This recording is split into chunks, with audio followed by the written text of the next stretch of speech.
What screams I'm terrible with money? Story 1. Filling your giant swimming pool up, then being unable to pay the water bill, resulting in your water being shut off for months, forcing you to use the pool water for your water needs, as in flushing the toilet, cooking, drinking, etc., until the health department catches wind of it and has your kids taken. Then you go around the neighborhood, knocking on doors, asking your neighbors for money to pay your water bill, so you can get your kids back. They will come take your kids in this state if your house is without water for X days because it's considered uninhabitable. Having Rent-A-Center come out with a giant TV and living room suite. Having Comcast come out the same day and turn on your cable, but not paying your electric bill. So 3 days later, you're knocking on your neighbor's doors asking for money to pay your electric bill because it's been turned off, then sneaking on at the same neighbor's porches at night and plugging extension cords into their porch outlets. These are my old neighbors. Story 2. I once knew a waitress who complained about never being able to afford anything, then bought a brand new car. OMG, I can't afford my college textbooks. Then takes a cruise in Mexico the next week. My doctor visit is $30. OMG, I hate America. Then proceeds to buy 80. I should ow. Story 3. I have a friend who was recently working a lower wage, hourly job car mechanic of some kind. He has a juvie record, never been responsible for much in his life. He recently inherited about $30K and decided to buy a new truck, new gaming computer, and then packed up his stuff, his fiancée, and moved from Central Texas to Colorado in hopes of opening a marijuana dispensary. Within 3 weeks, he was broke and moved back to Central Texas, but had to borrow money the first week back to be able to eat. There was no thought as to how he was going to start up a business. He just knew he wanted to legally sell weed in a state oversaturated with other legal weed brokers. He's good at playing video games, though. Story 4. My old roommate was terrible with money. She couldn't afford her car payment, so she went out and got a brand new car, so she wouldn't have to make a payment for another month. I'm not kidding, no idea how she got approved for the loan. Story 5. Had a friend do this. When I got a very small incremental raise, the first thing that came out of his mouth was, "You should buy a new car." At the time, I had a relatively new, paid-off Nissan Sentra, and I couldn't grasp why incurring a new car payment would be a good option. Well, this blew up.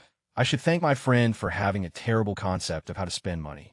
Story 6. Friend and her fiancé are saving to buy a place together. The friend works her off, is very frugal, and saves up a lot.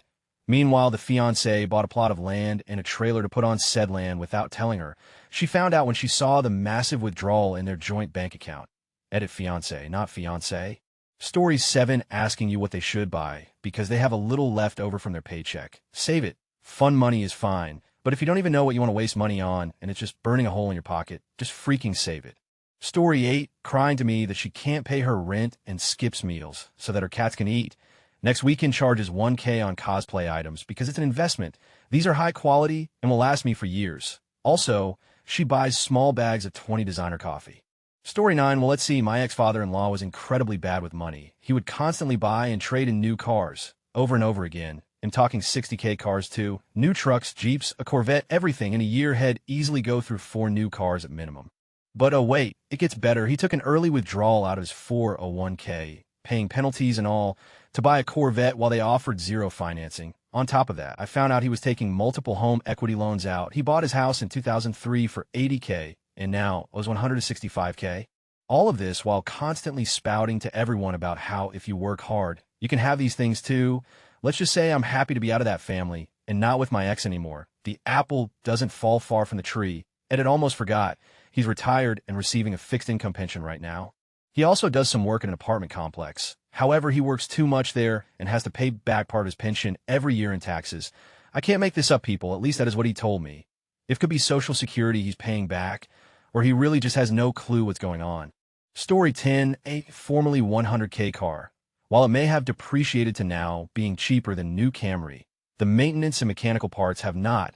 S-Class Mercedes from 2002 aren't exactly known for their reliability. Story 11. Ostentatious displays of alleged wealth, aka flossing. People who don't have a lot of money, but who want others to assume they do, often drive the cheapest cars offered by luxury auto brands and or festoon themselves in branded clothing and accessories that scream branding with huge and or repetitive logos. A good example is a Louis Vuitton or Coach bag versus an Hermes Birkin bag. The LV or Coach bag seems expensive to most people and has the brand logo plastered all over it. The Hermes bag is both legitimately and shockingly expensive, and even having the opportunity to buy one isn't a guarantee. Yet the Birkin really has no branding on it at all.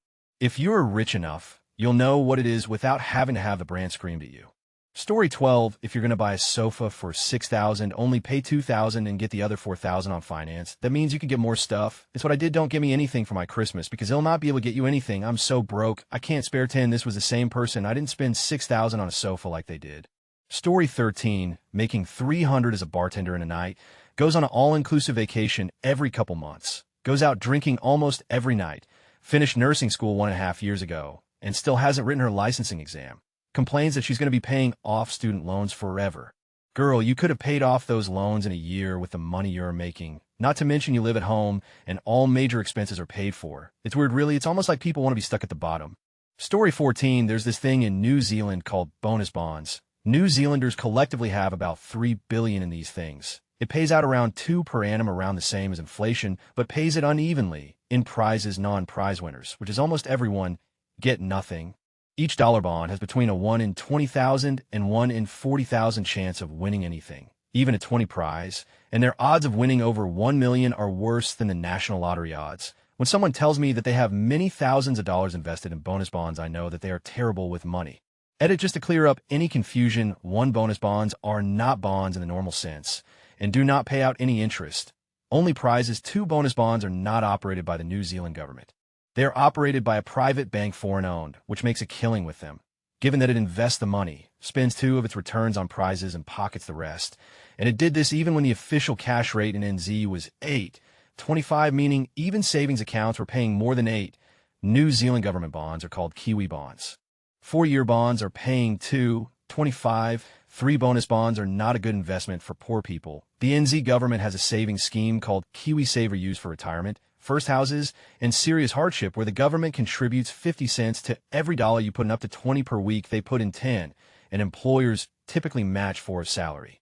So a poor person on welfare saving 20 per week can get returns of between 50 to 65 pa, depending on how their scheme is doing. For comparison, the hourly minimum wage here is 16.50 for target inflation in NZ is 2 pa.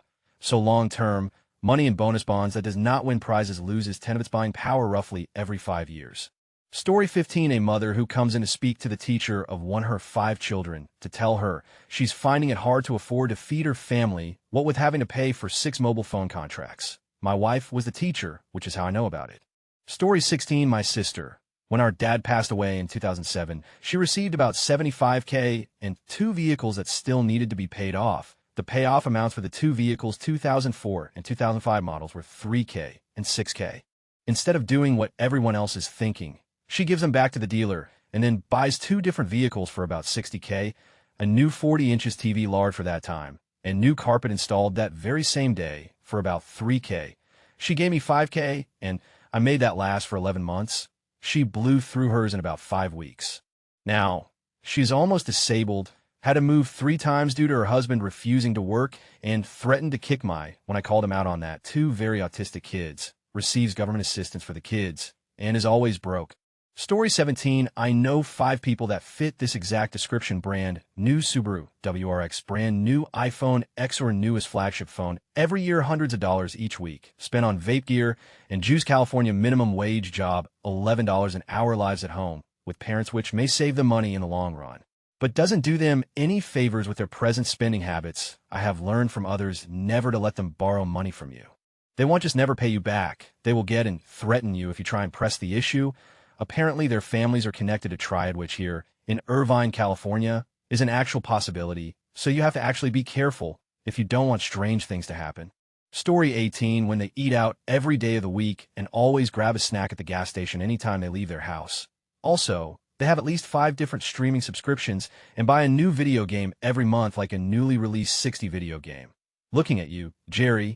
The poor guy makes as much money as I do and has no student debt, yet he's always broke. Edit, several people are telling me that they do these things too, and they're fine financially. Well, that's great if you could do these things and still have money left over. It isn't great for my buddy, though. He has no money left over and no savings at all.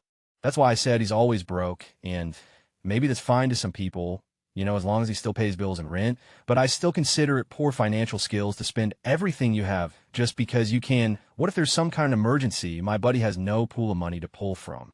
Story 19, my brother-in-law can't afford therapy for my 8-year-old nephew's neurological and learning disorders, but he could buy a motorcycle to add to his collection. Edit, he just bought an RV, but now my sister can't pay for her certification classes for her teaching career. I hate this man. Story 20, you constantly spend money on trips or new phones, but struggle to put food on the table. Edit, anyone come and argue with me is automatically bad with money because you're saying you'd prioritize seeing the world's biggest ball of yarn over feeding yourself. Sorry, I don't make the rules. Story 21, bankrupting a casino and squandering millions of dollars of inheritance on horrible business ideas when you would have honestly been much better just sticking it in an index fund and leaving it alone. Story 22, this is an actual story of my friend 26M who talks to me 25M all the time to consult about finances. It's going to be a long story and going to get buried. He finished his bachelor's and then went to a private school to get his nursing degree and racked up a total of $80K in student loan debt and works at a hospital as an ICU nurse $50K to $52K a year. For while he lived at home with his parents and doesn't pay rent, I kept telling him, perfect, I am guessing you make close to or slightly over $3,000 a month. Just put $1,500 to $2,000 a month into your loans and you should be fine. You'll still have $500 for entertainment and $500 for savings. After about 8 months, we were hanging out and he brought up his student loans and how he now has $79K in student loans and haven't even made a dent and now has $2,800 in credit card debt. I was bamboozled. So I asked him to let me check his finances and what he is spending on $200 to $550 a month on concert tickets, $600-$800 a month eating out, and then spending on average $300 traveling to different states and connect with college friends, traveled to New Zealand and a few other places, and somehow moved out of his parents' place and paying $450 for rent and $60 for utilities. Oh, and he is moving to Florida to accompany his friend who is finishing his film degree and got a new job in FL that pays the same as in Midwest as an ICU nurse $50 to $52K. Since he's a good friend of mine, I reprimanded him on his irresponsibility. He kept saying he wants to be a travel nurse, visit places, meet people, and get new experiences. He talks about how nice it is to connect with people at concerts who have traveled places and exchange experiences. Quote, "It is so inspiring. I want to travel more." I literally ripped it into him and asked him about his future and where he sees himself. He kept talking about how he wants to buy a house and get married one day. Just a bunch of unrealistic stuff considering his financial situation. I had to lay it on him, tell him that does he think his 580 credit score is good and how a low credit score can drown him in debt just from interest. I had to bring him back into reality, explaining to him that very few women would want to marry him knowing he is not financially secure and basically $83K in debt. I told him why was he stupid enough to move to Florida without a pay bump, consider the significant increase in standard of living double or more, at least ask for a relocation fee, so he can use that to pay off the loans. It took a few months of daily advice and reality check for him to realize the situation he is in. He is still irresponsible with money. He spent $150 a month on plane tickets just to visit his family for 2 days and also $400 for a bachelor's party. He also bought a new car paying $300 a month on it with a 3, April 8th, not the wisest, but slightly better. Last I heard, he is finally at $75K in student loans, $1,000 in credit card loans, and always paying over the recommend amount. He learned how to cook and is saving close to $500 a month from not eating out, stopped going to too many concerts, and saving close to $400 a month. But now his rent is $750 a month and $80 for utility and standard of living by food and stuff, and eating out cost double. When he was still in the Midwest, he did express gratitude and regret that he didn't listen to me and made these stupid decisions. But he has to bear the consequences, kids. When you make money, don't always blow it all on the whole travel to get new experiences thing. Think financially and logically for a second. Each time you pay off your loans, you're saving yourself hundreds in interest. Learn to cook and not go out to eat all the time. It is extremely expensive. 15 eating out can last you 3 days if you know how to cook and what to cook. Don't adapt to an expensive lifestyle. Experiences will always be their concert, traveling, etc. Countries won't just disappear overnight. Learn to save more money.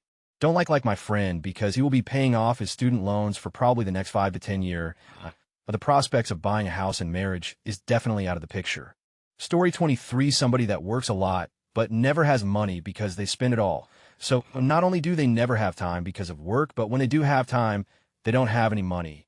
Story 24, I see a lot of people posting things that I wouldn't categorize as terrible with money. So let's be a little more specific. Not good with money living at your means eye, and no monthly savings, wasteful spending habits, e.g. cigarettes and excessive eating out, Starbucks, convenience store purchases, etc. Bad with money leasing a car.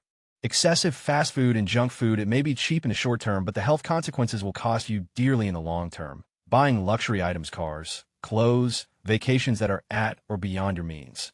Terrible with money, living above your means, ongoing credit card debt, rent-a-center payday, loans, not necessarily bad at all, spending on items, hobbies that are within your means that you get a great deal of enjoyment from and are cheaper than alternatives, e.g., multiple streaming subscriptions instead of cable, going to the movies, expensive tools, other hobby supplies, expensive cars, video game purchases, etc. Not necessarily a question of money, but morality, prioritizing other items above your kids, excessive consumption, and ostentatious luxury. You may be able to afford it, but it might be immoral when so many have so little. Good guy Warren Buffett drives a Cadillac, not a Bentley. Source: him a financial planner. Story 25. A friend of my wife is on every public assistance out there: food stamps, housing assistance, and Medicaid. Yesterday, she was complaining on Facebook about dropping her iPhone 8 while at the water park. Story 26. Holy, my BIL could fill up this whole page. Couple of bankruptcies, multiple car repos. Always gets his vehicles from buy here, pay here places, meaning he's paying a ridiculous interest rate for cars. Almost went to jail for falling behind on his child support, about $8K. Was crying on his sister's shoulder, my wife, about how broke he is. Then went on to tell her about the $400 worth of fireworks he just bought for when the kids come over. My wife just finally stopped worrying about him because she finally figured out that he's never going to ever get it, and his life is a wash, rinse, repeat cycle that he brings on himself. Story 27. Hookers and blow and running your new car off a bridge with a trunk full of Ghost Dad DVDs that you went to every Walmart and bought until your trunk was full instead of paying your bills, and you couldn't even afford periods for your sentences. Story 28. A friend of mine was complaining about how this country has gone to, and he can't afford rent as a middle school history teacher in one of the more affluent cities in the Bay Area. Turns out his car payment on his new truck was 1.2x his normal rent, and despite it getting 15 miles to the gallon, he frequently drove it 3 hours north to snowboard. Then he starts dating a girl in a different state and drives to see her every other week. Still complains about rent, though. Must be this godforsaken country. Story 29. Dude at work barely staying afloat when he was the sole provider of wife and kid. Wife gets a job, dual income. Situation is even worse now. Always complaining about bills. Either him or family eats out multiple times a day. Dude just bought a brand new $50K truck the other week. The other day, he said he doesn't know if he'll be able to keep up with bills. Story 30. My technically stepsister, who I've only ever met once, just lost her husband to suicide last year. He was in the military, and between what they paid her and what she got from insurance, she was going to be receiving something like $800K in a couple of months that followed. She bought 4 cars, and 2 of them were for her friends. She's also spent almost every second since her husband's death high, out of her mind, and will almost surely blow through that $800K before the year is up. Oh, and did I mention she has 2 young children under 10 years old, one of whom is autistic? Not only is she terrible with money, she's terrible at being a decent human being. Story 31. Being so thrifty that it loops around and bites you in the butt. I'm talking, let's just reuse the old oil filter and save for. 50. Why should I wash my car when it will rain soon? Leave the plug in the tub when you shower. I can use that to soak out stains. Oh, those I wring out and dry the paper towels so I can reuse them. And my favorite, who needs luggage? A trash bag will do for now. Usually it's the children of depression babies who pull this sort of thing, but now and then I see kids stashing extra food to sneak home. Mending shoes that are past mending with duct tape or worse. Try to rinse and reuse Ziploc bags, and that's when I know they've been in some want recently. Sometimes it's sad, but understandable, like the kid whose folks were doing okay before mom and dad both got laid off, the kid who's in foster care and cagey about lots of stuff, or the kid whose addict parent has him back from foster care when they maybe shouldn't, but darned if that kid isn't going to keep up appearances for his parents' sake. But every now and then, it's something sweet. I noticed 2 boys were going around collecting unopened packets of snacks and backpacking them as lunch wound down one day. Then later, I saw them eating the snacks as they waited for their bus and stealthily selling them to other kids for pocket change. So I asked the one about it, and they explained they were that close to getting their little sister a birthday present. They're stepbrothers with a little sister in common, and their plan as 6th graders was to save up and get her a tablet with educational games on it. They had been mowing lawns, watching other kids while the parents did chores, basketball tutoring, every kind of odd job and side hustle a kid could do. Officially, substitute teachers are never to give students money, ever, nor are they allowed to give students material items. An article on card detailing from magazine is educational content, though, and a vacuum cleaner one was planning to set out on the curb anyway, at a specific time mentioned beforehand. Well, if the vacuum doesn't get picked up by the trash guys, who's to know? And if a certain elderly neighbor or two have the brother's business recommended to them purely in the course of ordinary conversation, well, there's no specific prohibition on substitute teachers vouching for the responsibility of students. They trust. None. I checked. And after they got their sister the pink Kindle Fire Kids edition, they detailed cars at the school's charity car wash benefit and made almost $400 for the local food pantry all by themselves. They have a logo and business cards. Their folks let them detail and wash cars 3 days a week after school once their homework's done, and they paid their own athletic fees this past year. I saw the coach organizing the stacks of crumply bills and solemnly writing them each a receipt. The one kept it in the clear pocket of his binder, like he was that proud of his business. And no matter what class I'm teaching, they always stop and see me. I filled in for their little sister's teacher once, and she stood up for another kid who was being picked on, telling them her big brothers would fix them if they didn't leave her friend alone. Substitute teachers are not allowed to have favorite students, but favorite families are not mentioned anyplace. I checked. Story 32, I told my friend I was getting a credit card to just build credit and use it for things like gas and such. They proceeded to warn me to be careful, because it's very easy to max out credit cards fast. Not a great example, but that always struck a chord with me, since I can't ever imagine coming even close to maxing a credit card out unless necessary for my state of living well-being. This was not the case for them, as they still lived at home and worked. I will never understand willingly putting yourself in any sort of debt for frivolous things. Story 33, this makes me feel judgmental, but I think this every time I see someone buying junk food with EBT. I mean, at that point, everyone else in the country is helping to put food on your table. Can you not buy an entire cart full of name brand soda? Story 34, when I was 16 years old, my Uncle Dad's brother, who was dying from cancer, gave me his car. My dad then proceeded to sell the car behind my back for $3,000. I only had a permit at the time and wasn't driving that much, and my dad said it'd be stupid for them to make monthly payments on a car ID barely use. I actually agree with his reasoning, but I still don't like that he didn't tell me first before he sold it.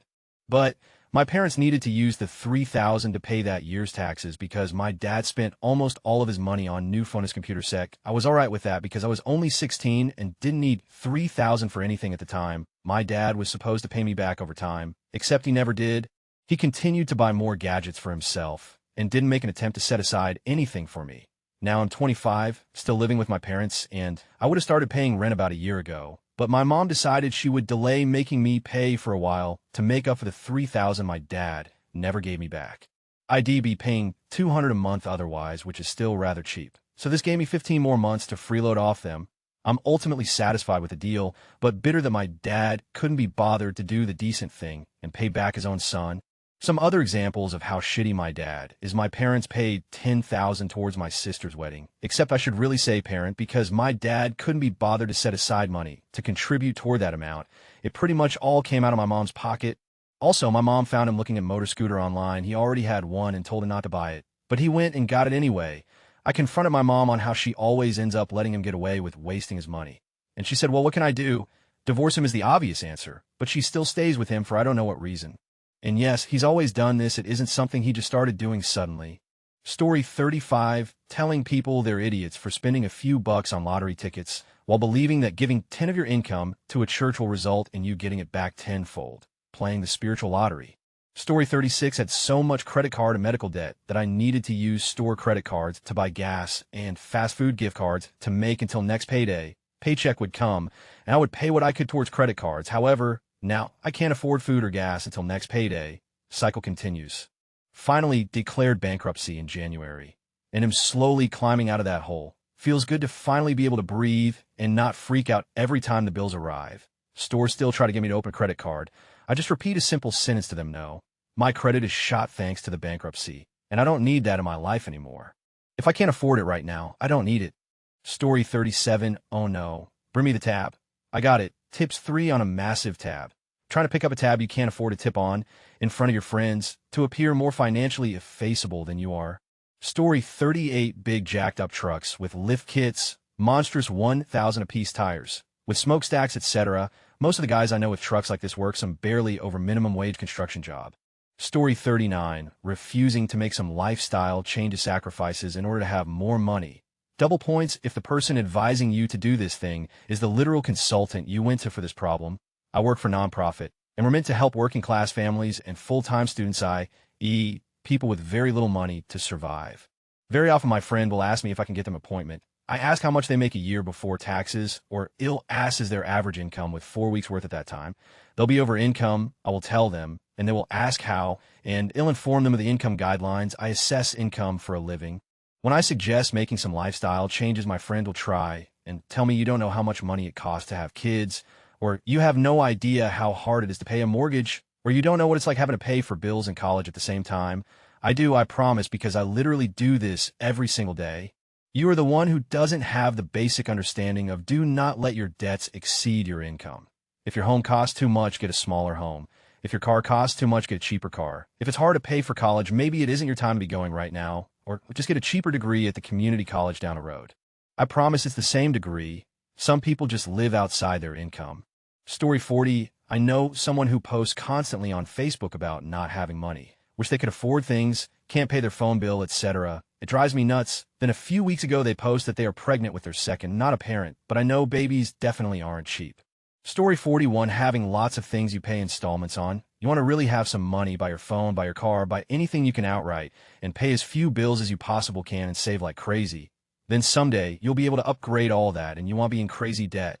Story 42. Taking out extra school loans to live off of. I get there are exceptions, but a ridiculous amount of people sink themselves deeply into debt by doing this. Story 43. One guy who has an accountant degree with a household income is around $90K and no kids. He went out and bought a brand new car that has an $800 monthly payment. He just recently bought a house at around $350K and decided he needs a listening room. He convinced his wife it was his dream to have a room like that.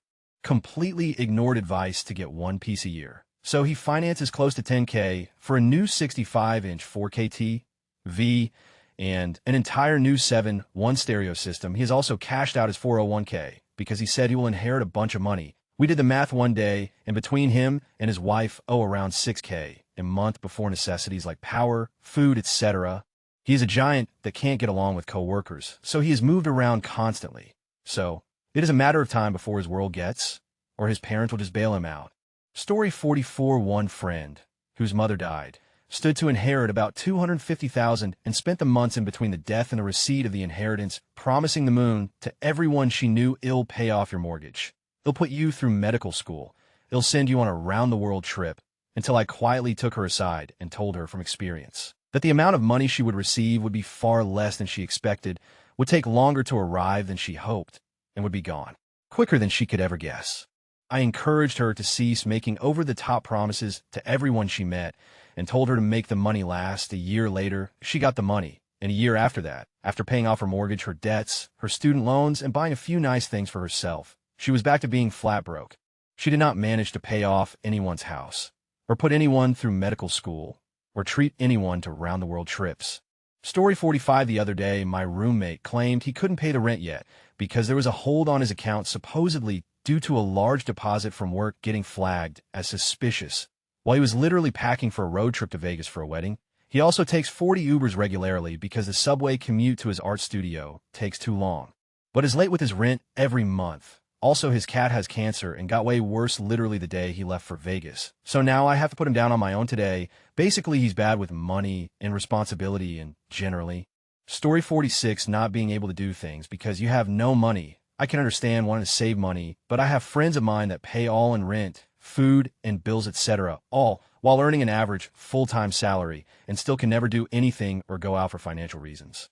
Story 47. Cracks knuckles. I know I'm late to the game here, but I feel like this is my time to shine. Whenever I see someone, I tell them, if you need to feel better about yourself, ask me about my roommates. Let's start with couple one. Guy quits his full-time job so he could go to school.